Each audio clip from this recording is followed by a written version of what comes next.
Seigneur, nous voulons te dire merci pour la vie de chacun ici. Merci pour la valeur que tu nous accordes. Seigneur, que tu as prouvé en envoyant ton Fils Jésus-Christ mourir à la croix pour chacun de nous. En cela, tu as prouvé ton amour pour nous. Tu n'as pas juste parlé, tu n'as pas juste philosophé, mais par cet acte d'amour ultime, tu nous as démontré le prix que nous avions à tes yeux. Et je prie, Seigneur, que ce matin, dans cette salle et au travers de tous ceux qui écoutent, quelles que soient les tempêtes et les circonstances et les situations qui voudraient nous faire croire le contraire, que ce matin nous puissions réaliser et saisir l'amour incomparable, indescriptible, insaisissable, inaltérable que tu as à notre égard. Et que cela soit la base de notre vie, la base de notre confiance, la base de notre foi, parce que tu nous aimes plus que nos propres parents, plus que nos enfants, plus que notre époux ou notre épouse. Seigneur, ton amour est juste autre. Et c'est en cela que nous réjouissons ce matin. Dans le nom de Jésus, Amen. Amen. On peut applaudir le Seigneur, oui. On peut applaudir le Seigneur, tout à fait.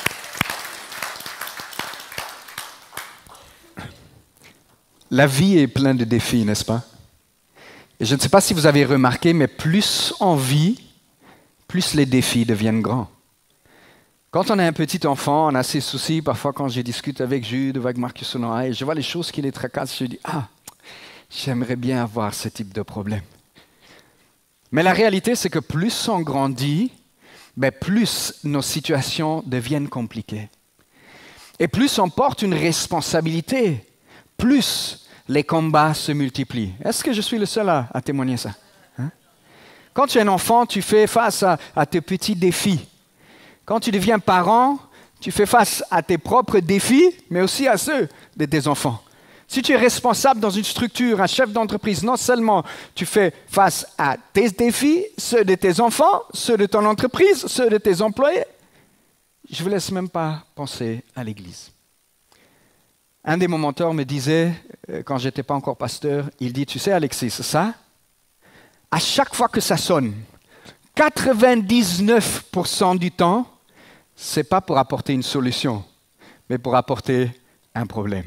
Et que tous les pasteurs disent « Amen ». J'ai raison. Pasteur Jefferson et toute l'équipe, nous savons de quoi nous parlons. Mais la vie a ses défis. Et on voudrait bien que ça s'allège. Mais force est de constater que plutôt que ça s'allège, ça s'aggrave. J'ai l'impression parfois, quand je pense, c'est un peu comme ça que je vois ma vie parfois. Vous voyez ce petit garçon, tous les cailloux qu'on projette sur lui, et il est un peu... Est-ce que je suis le seul à me sentir comme ça parfois? Soyons honnêtes, non? Tu marches tranquillement et tu ne sais pas comment, mais il y a un truc, ça te frappe et tu ne t'attendais pas à ça. Tranquillement sur la route, et puis ta voiture glisse et pouf, un accident arrive. C'est des choses de la vie, n'est-ce pas? Alors, parmi ça, est-ce que ça veut dire que nous sommes quelque part toujours marcher la tête courbée en se disant « Oh non, quand est-ce que le prochain problème va arriver ?» Et puis on se réfugie dans son petit appartement pour éviter. Non, ce n'est pas ça la nature de la vie. La nature de la vie, c'est de relever les défis. Suivre Jésus ne nous exempte pas ni des batailles, ni des difficultés.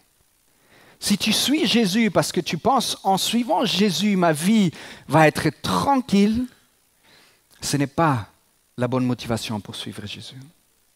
Mais une chose que tu peux être sûr et certain, que dans les combats et les défis, tu as quelqu'un qui est à tes côtés et qui ne t'abandonne jamais. C'est ça la réalité. La vie ne devient pas plus facile. Mais au travers des épreuves de la vie, nous sommes appelés à devenir plus forts. Si tu cherches une vie facile, tu ne grandiras pas en Jésus-Christ. Mais si tu saisis la réalité des défis de la vie et tu te dis, les défis viendront, ils passeront, les temps de joie, les temps de combat. Mais au travers de ces temps de combat, je suis appelé à grandir et à mûrir. Le thème de mon message ce matin, comment grandir au travers des épreuves de la vie. Parce que les amis, ce n'est pas automatique. Les épreuves ne te font pas forcément grandir. Les épreuves peuvent même te faire régresser. Il y a des éléments qui font en sorte qu'au travers des épreuves que je passe, je grandis ou je régresse. L'attitude de mon cœur va faire toute la différence si je vis les épreuves comme une occasion de croissance ou si je suis là en train de fuir les responsabilités qui m'incombent. Et nous sommes appelés à grandir.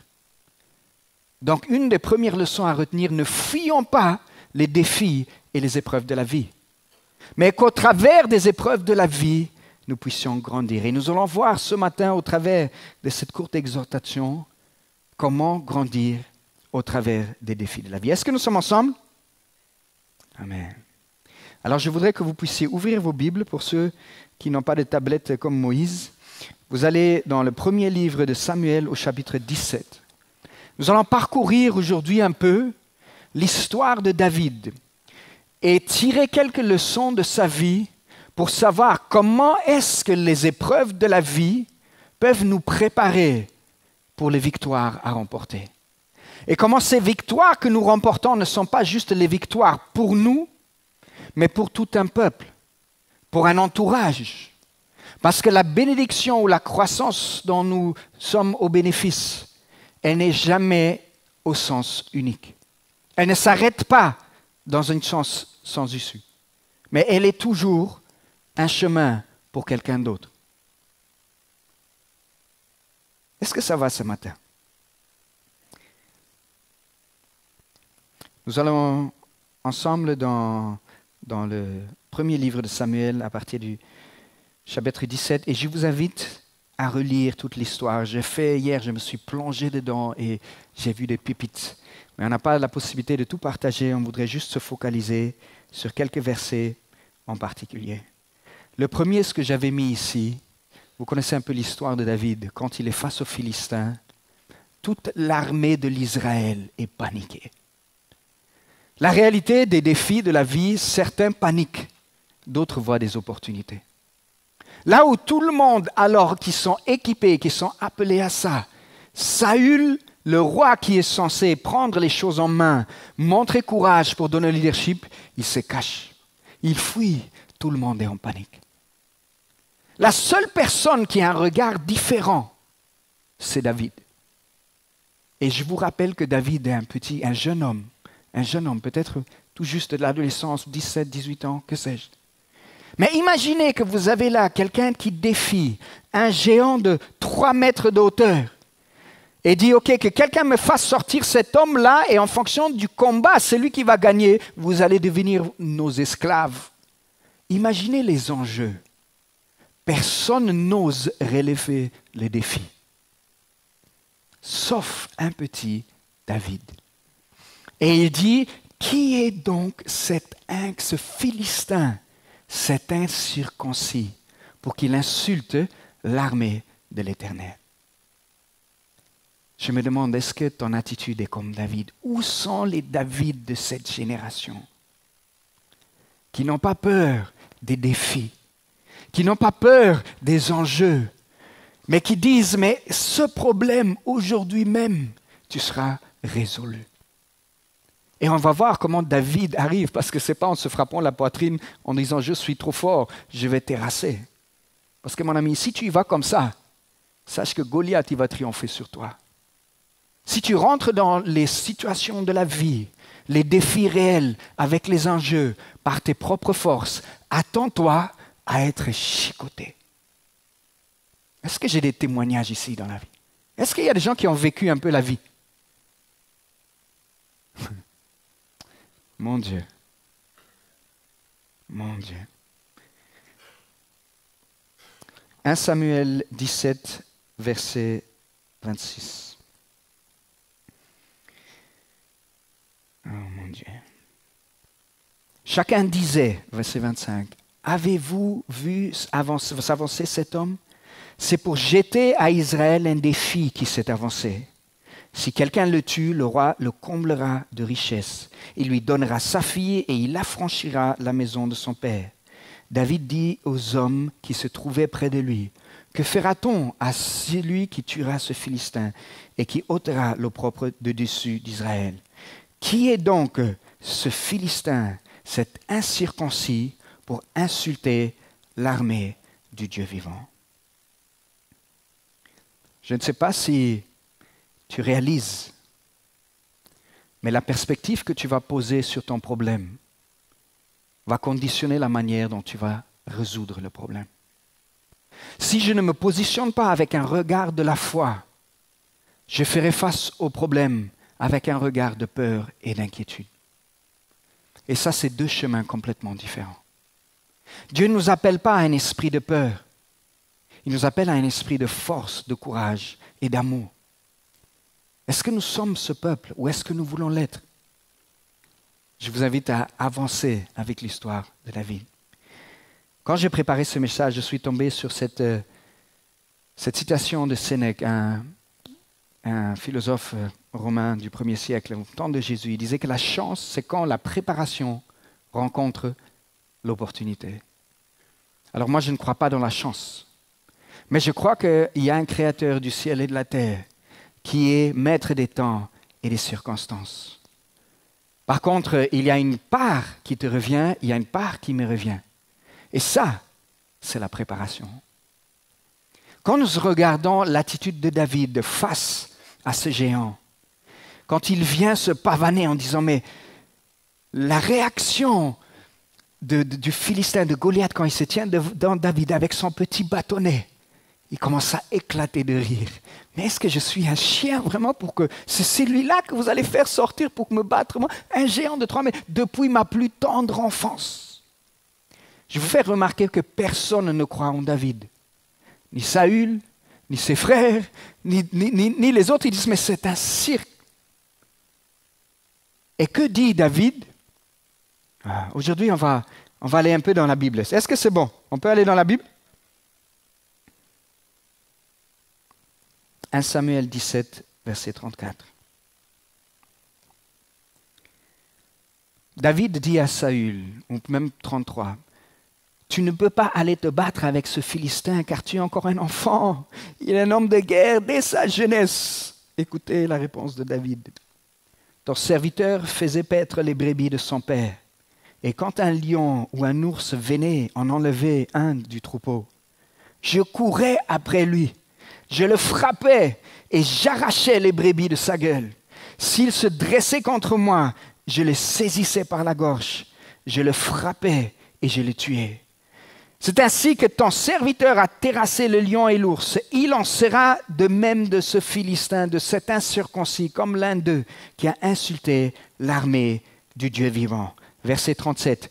David dit encore, « L'Éternel qui m'a délivré de la griffe du lion et de la patte de l'ours me délivrera aussi de la main de ce Philistin. » Et Saul dit à David, je crois la seule chose qu'il trouve à dire, « Ah ben que l'Éternel soit avec toi. » Parce que si c'est toi, je ne sais pas, aujourd'hui il y aura du David au barbecue.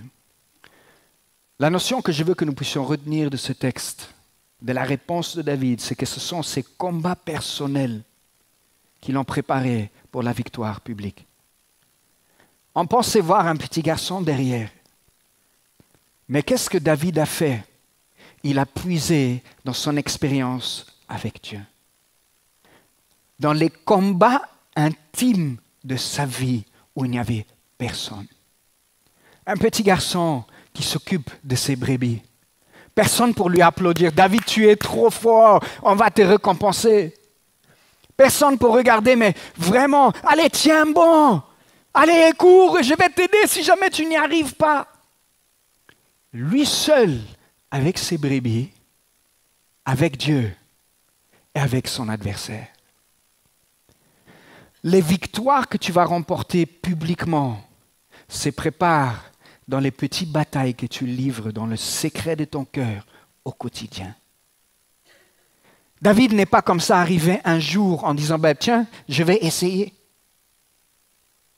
Il a fait tout un processus de préparation pendant qu'il était jeune enfant. Et quand il a fait face à ce Philistin, il dit, je connais le Dieu qui m'a délivré des combats que j'ai menés quand il n'y avait personne. Il n'y a aucune autre raison que ce Dieu a changé. Mais combien d'entre nous voulons terrasser les Goliaths sans avoir fait face à l'ours, face au lion?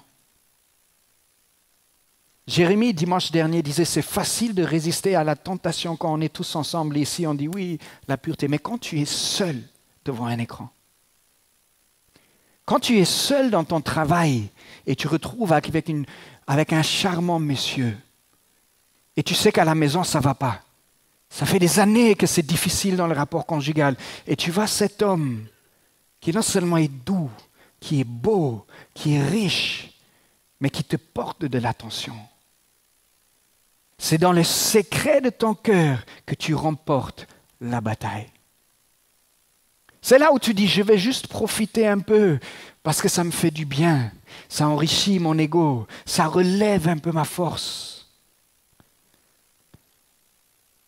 Est-ce que vous avez remarqué qu'il y a une seconde ou une fraction de seconde où dans notre cœur nous prenons des décisions? À une fraction de seconde, je décide si je vais pardonner ou pas. À une fraction de seconde, je vais décider de céder à la tentation ou pas. C'est cette fraction de seconde qui représente les ours, qui représente les lions. Mais nous négligeons ces fractions de seconde. Mais c'est au travers de ces fractions de seconde que nous devenons des David.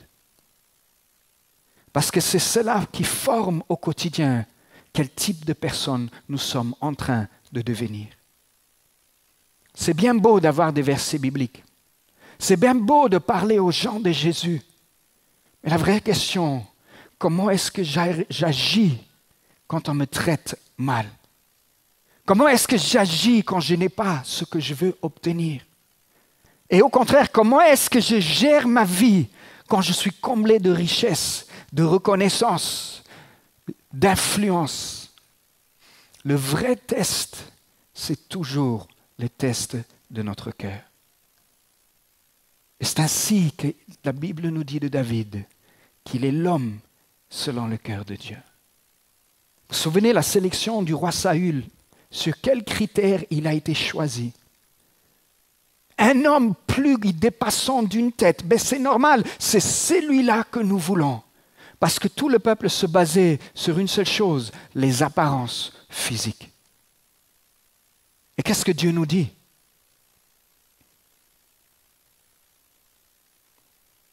Samuel 16, verset 7.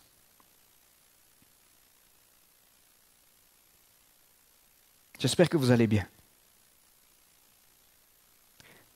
Verset 7. L'Éternel dit à Samuel, ne prends point garde à son apparence, à la hauteur de sa taille, car je l'ai rejeté.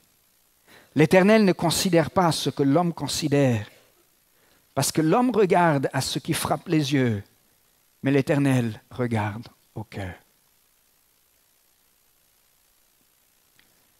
Ta croissance est beaucoup plus importante pour Dieu que tes circonstances.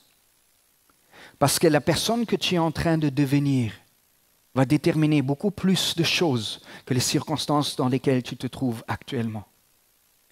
Travaille sur ton caractère et laisse Dieu prendre soin des circonstances. David n'est pas allé là-bas en bataille pour chercher et se faire montrer. Il était obéissant en venant tout simplement apporter quelque chose à ses frères à la demande de son père. Mais les circonstances, quand il arrive là-bas et il entend, ça lui fait comme, il entend les paroles de Goliath, ça lui fait comme dans les oreilles. Comment est-ce qu'il peut parler comme ça de notre Dieu? Et en lui, l'esprit qui l'animait, il dit non, jamais de la vie. Il n'était pas là pour se montrer, mais il réagissait en fonction de ce que Dieu, l'onction que Dieu avait mis en lui. Et dit aujourd'hui cela, ça va changer. Parce que Dieu voyait dans ce petit garçon quelque chose qu'il ne voyait pas en Saül. Il voyait en lui quelque chose, une attitude de cœur, une dépendance de lui qui faisait en sorte que moi je vais m'organiser pour que les circonstances soient réunies, pour que ce que j'ai mis en lui éclore pleinement. Nous sommes des spécialistes de chercher, de faire du networking, de se positionner. Est-ce qu'au travail, vous avez ce genre de personnes où on sait, celui-là, il veut faire carrière. Tu vois juste son comportement, à quelle table il est assis, avec quel type de personne il va, à qui il va choisir de dire bonjour. Parce qu'il voit dans son bonjour, il ne te voit pas, toi, il voit l'opportunité professionnelle qu'il a. Est-ce qu'on vit dans le même monde? Il n'est pas comme ça avec Dieu. Si tu t'occupes de travailler ton caractère, ta capacité dans le secret, Dieu s'occupe des circonstances pour te placer là où par toi-même, tu ne peux pas y arriver. Et c'est comme ça, vous connaissez l'histoire, qu'il prend sa fronde avec laquelle il a exercé depuis des années. Ce n'est pas que le cœur est tout ce qu'il faut. Oui, le cœur est tout ce qu'il faut. Mais Dieu travaille aussi notre capacité.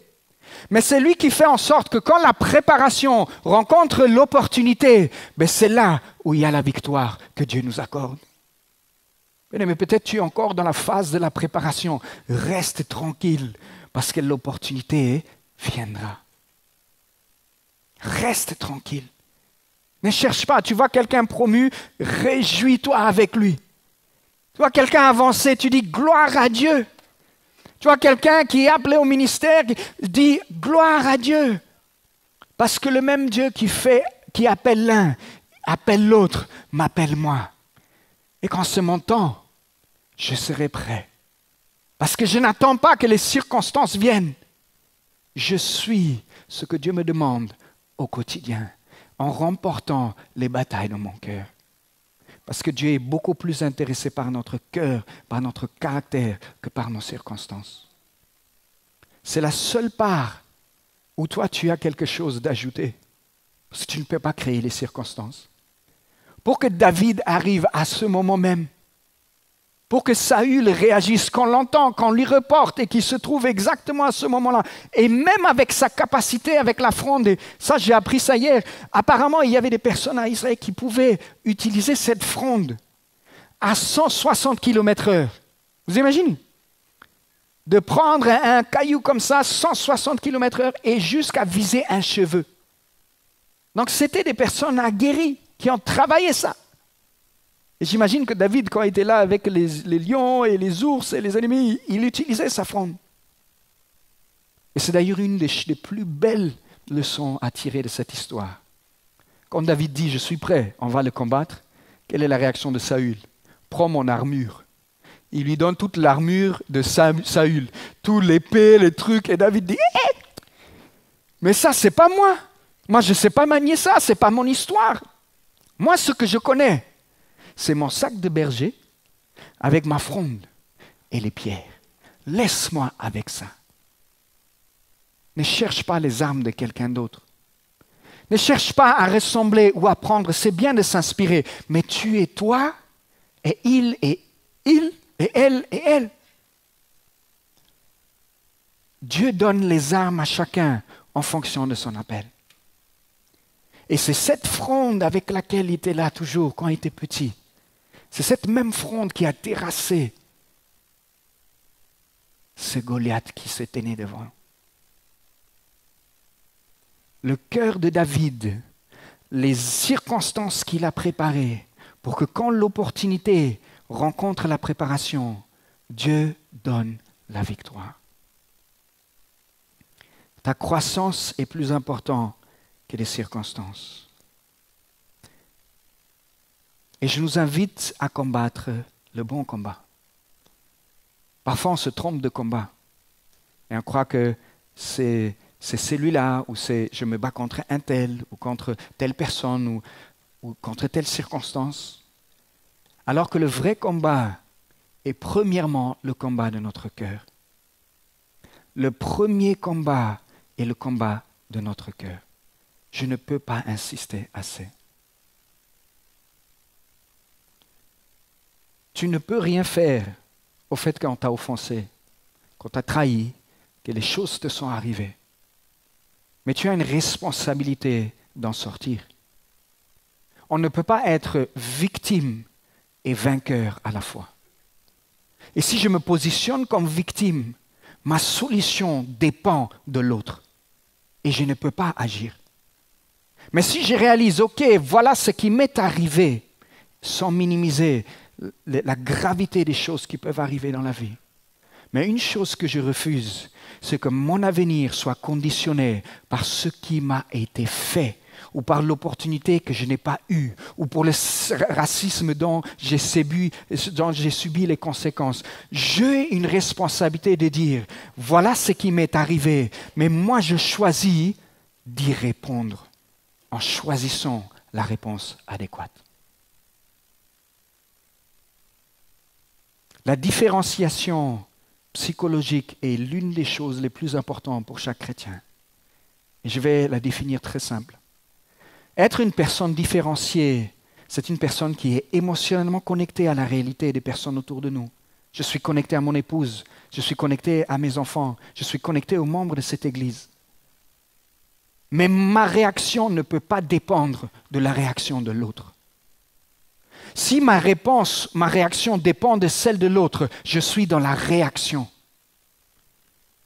L'une des meilleures scènes dans le choriste, là, le vieux monsieur là, qui s'occupe des enfants, à un moment, il dit « action-réaction ». Action-réaction. Et c'est comme ça qu'on agit souvent. Action, réaction. Il m'insulte, j'insulte. Il fait ça, je fais ça. Et c'est ça, d'être un enfant émotionnellement. Parce que je dis, vous avez déjà entendu, je confessais pendant des années, j'ai dit, mais tu me rends fou. Non. Je me laisse rendre fou par mon immaturité émotionnelle face à ta réaction. Mais je ne suis pas obligé de choisir la colère face à ta colère. Je ne suis pas obligé de choisir les insultes face à tes insultes. Je peux choisir une réaction ou une réponse adéquate. Et c'est comme ça que Jésus nous dit, en fait, quand on vous traite du mal, ne vous laissez pas surmonter par le mal, mais surmontez le mal par le bien. Honnêtement, combien d'entre nous, nous vivons ça?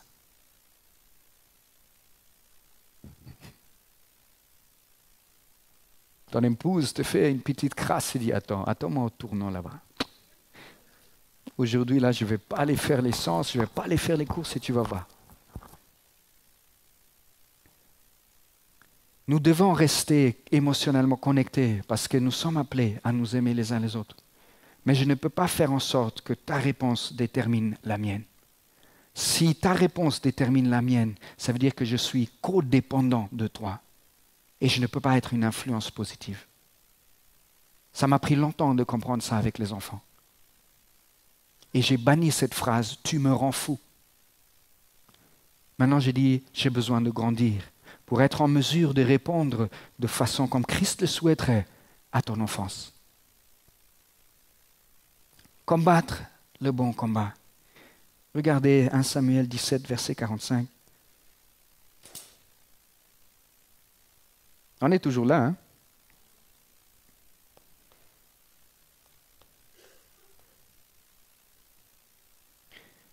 David dit aux Philistins, « Tu marches contre moi avec l'épée, la lance et le javelot, et moi je marche contre toi au nom de l'Éternel des armées, du Dieu de l'armée d'Israël que tu as insulté. Aujourd'hui, l'Éternel te livrera entre mes mains, et je t'abattrai et je te couperai la tête. Aujourd'hui, je donnerai les cadavres du champ des Philistins aux oiseaux du ciel et aux animaux de la terre. Et toute la terre saura qu'Israël a un Dieu.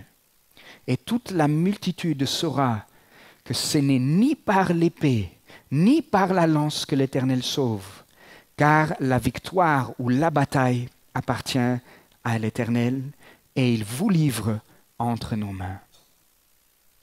Combattre le bon combat, c'est de réaliser que je ne viens pas ni avec le javelot, ni avec la lance.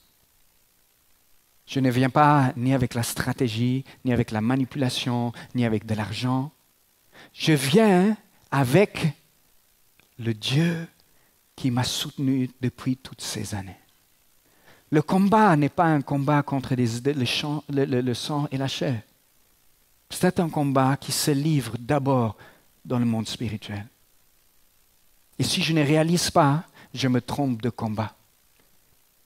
Nous sommes appelés à combattre le bon combat de la foi.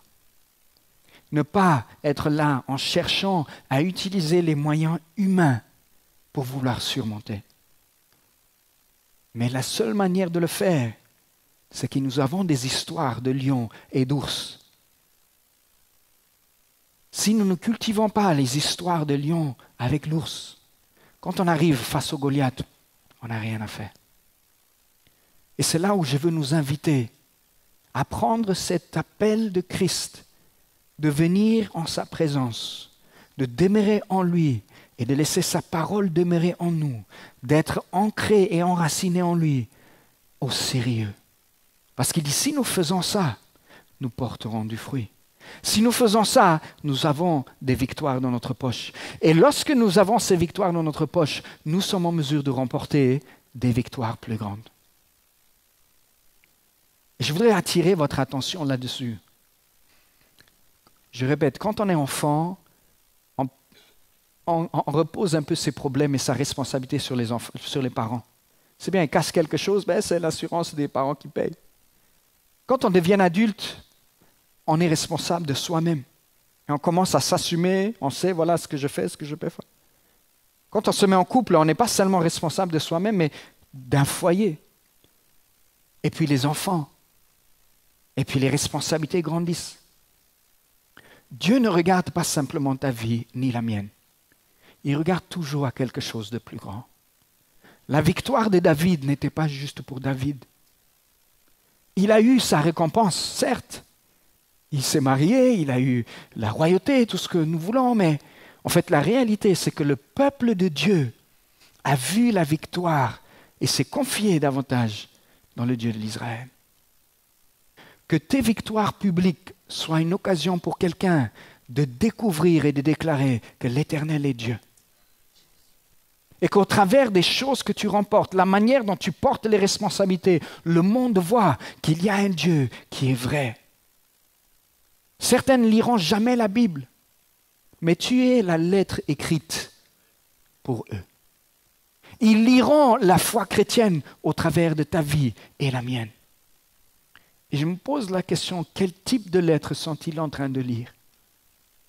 J'ai discuté récemment avec un ami quand j'étais en Allemagne, un ami d'enfance vraiment qui est tellement cher au cœur. Et puis on discute depuis ma conversion. Il était là depuis toujours et il a constaté, on a parlé avec sa famille.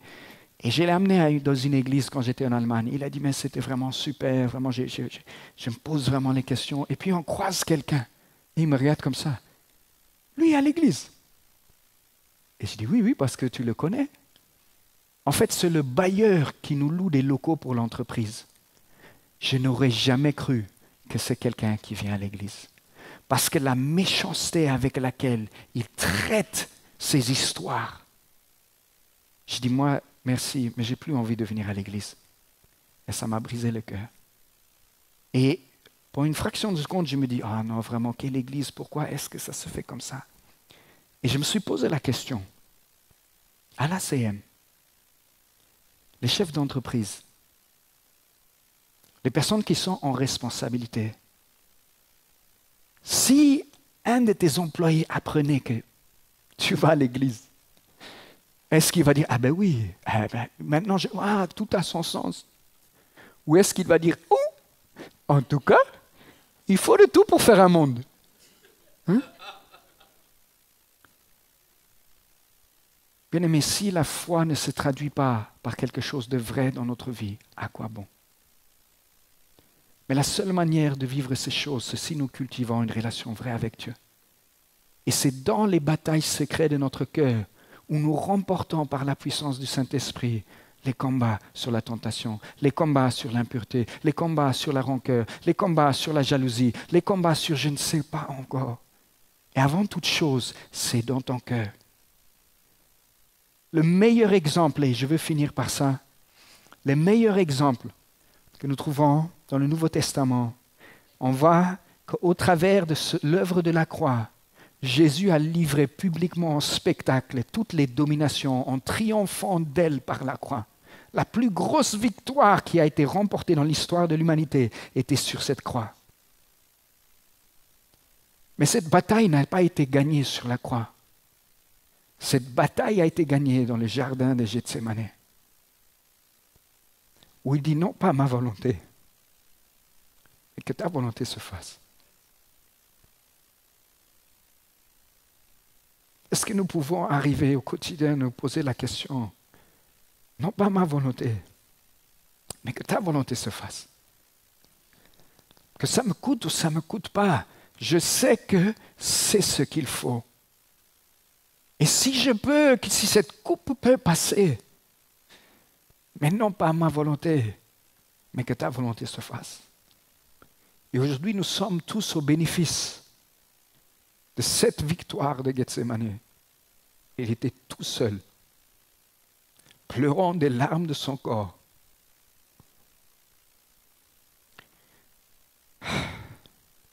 Nous avons lu là dans le dernier verset que c'est la bataille, elle appartient à Dieu. Ce n'est pas toi qui vas la remporter, mais c'est Dieu qui remporte avec toi.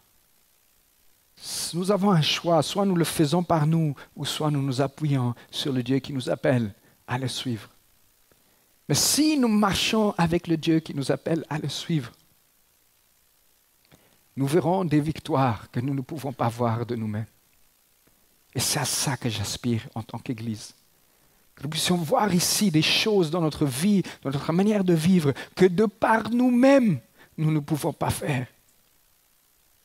Parce que Dieu est plus grand que nos capacités, il est plus grand que nos aspirations, il a des projets qui dépassent de loin tout ce que nous on peut imaginer. Moins que notre volonté s'aligne avec la sienne, nous ne verrons pas ces projets. Nous voulons prier ensemble, Seigneur, que ton règne vienne et que ta volonté soit faite. Dans ma vie, dans la vie de cette Église, comme au ciel. Parce que le véritable règne de Dieu, c'est l'alignement de ma volonté à la sienne. Et le reste, c'est son affaire.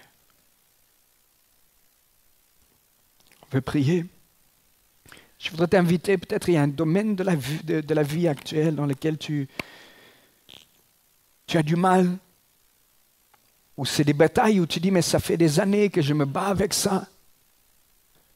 Et Dieu t'invite ce matin à dire, je ne veux pas tout simplement regarder avec mes propres forces, mais je veux m'appuyer sur toi.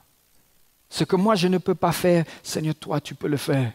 Mais fais-moi grandir au travers de ça, pour que je m'appuie sur toi, que je te connaisse, et que je puisse constater que véritablement la bataille, elle t'appartient. Je voudrais prier vraiment avec chacun de vous et je voudrais que vous pensiez spécifiquement à une situation. Éternel, nous voulons te dire merci parce que tu connais chacun de nous. Et tu sondes les cœurs et les reins. Tu connais, Seigneur, ce à quoi chacun de nous fait face. Seigneur, nous voulons prier pour que tu te manifestes comme le Dieu de l'ours, le Dieu du lion, le Dieu du combat secret, et que tu donnes à chacun la force de vaincre au nom de l'Éternel. Pas au nom de notre fierté, pas au nom de notre réputation, pas au nom de notre force, mais au nom de l'Éternel. Parce que c'est en cela que nous réalisons, Seigneur, que par toi nous pouvons tout. Celui qui est en nous est plus fort que celui qui est dans le monde. Et Seigneur, que nous puissions constater nous-mêmes ces victoires, mais que ces victoires soient constatées aussi par les gens de notre alentour, dans notre entourage, de la famille, dans le travail, et que cela soit une occasion pour dire réellement l'Éternel est Dieu, et il n'y en a point d'autre comme lui. Seigneur, nous voulons prophétiser cette réalité dans la vie de cette Église, dans la vie des membres de cette Église et pour le corps de Christ dans le monde entier. Nous voulons prier pour que ton règne vienne et que ta volonté soit faite. Au nom de Jésus. Amen. Soyez bénis et bon dimanche.